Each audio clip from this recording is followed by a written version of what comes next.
Okay, let's unpack this.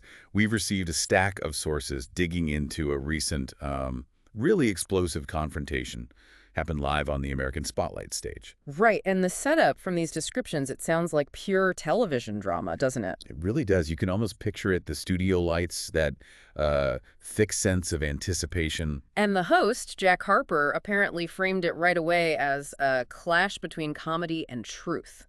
Very dramatic. And the two figures at the heart of it.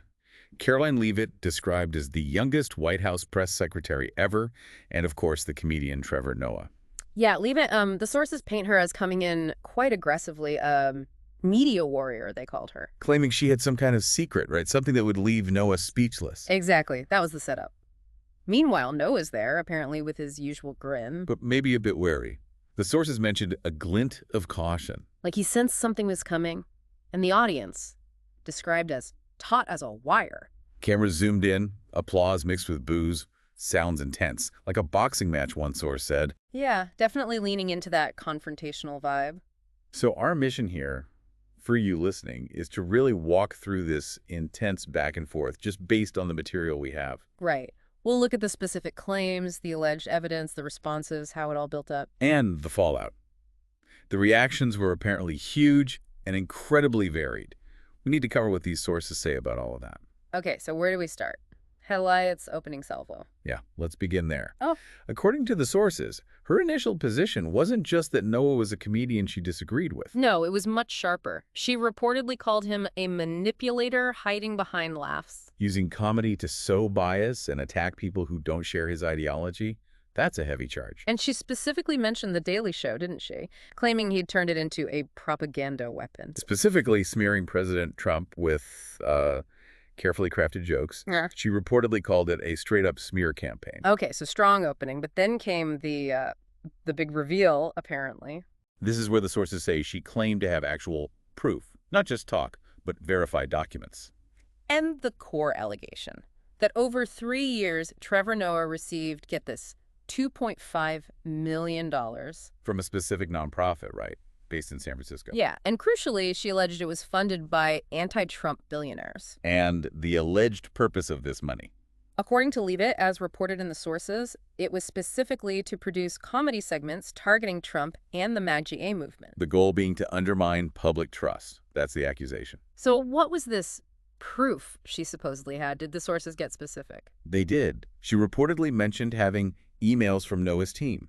Emails discussing what? Strategic goals. Specifically, how to boost ratings by smearing the president. That's the claim. Wow. Okay, emails and anything else? Yes, also a contract worth $1.2 million for politically driven content. And she claimed he signed it. She asserted his signature was on it. And that's apparently when she hit him with the direct question. Did you turn your stage into a propaganda tool for cash? Oof.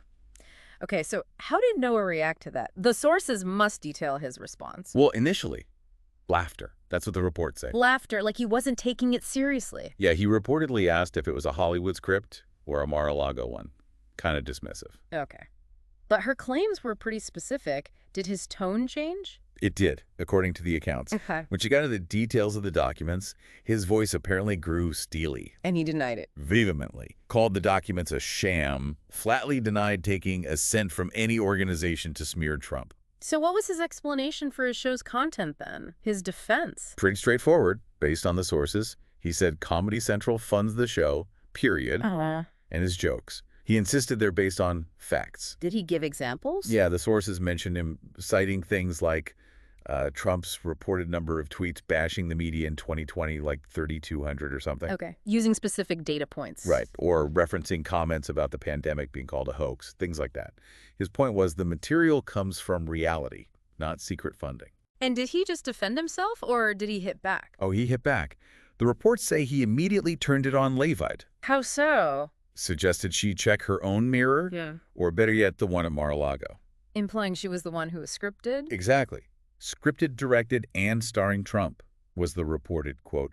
He even flipped her question, asking who was paying her to spread rumors. Turning the tables. And what about the documents she claimed to have? He challenged her on those, directly, reportedly, said read them, show them, but warned her about forging documents on live TV. So putting the burden of proof squarely back on her. Pretty much.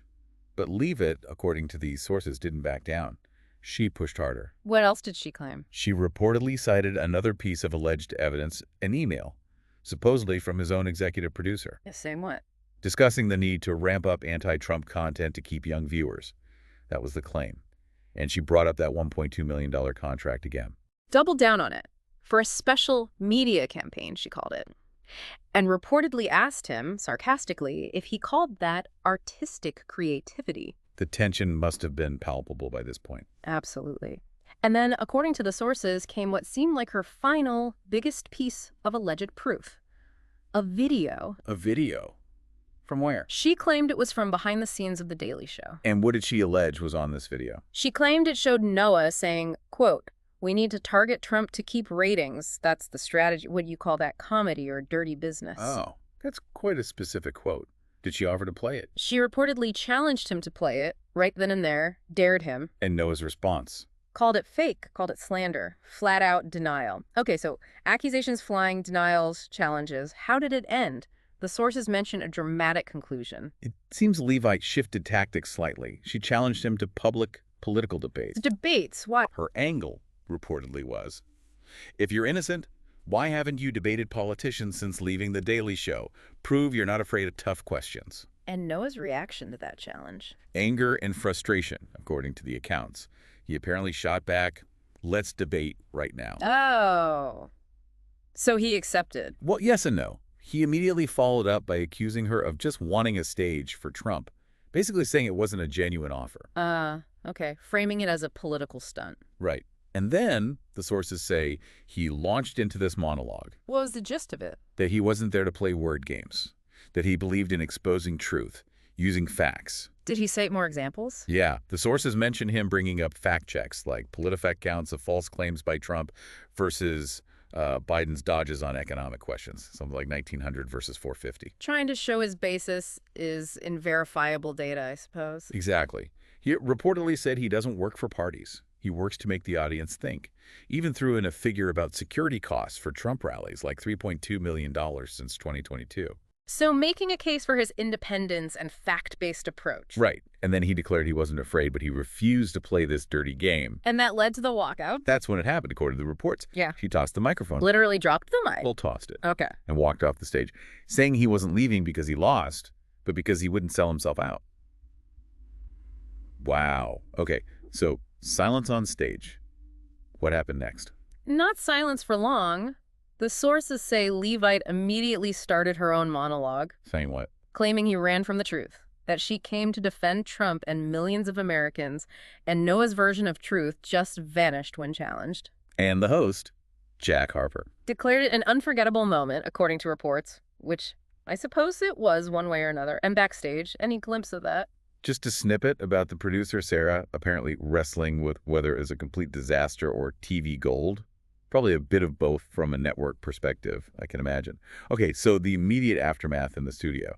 But then this clearly spilled out way beyond that. Oh, massively. The sources describe a social media explosion. Hashtags trending globally. Yep. Hashtag Noah walks out. Hashtag Leavitt triumph. Apparently they were everywhere. Oh. And just a flood of viral content. TikToks, memes. Yeah. The usual rapid response online. Exactly. And framing it in completely opposite ways, you know? Noah choosing dignity versus Noah being a quitter. Leavitt being a drama queen versus Leavitt, well, winning. And traditional media.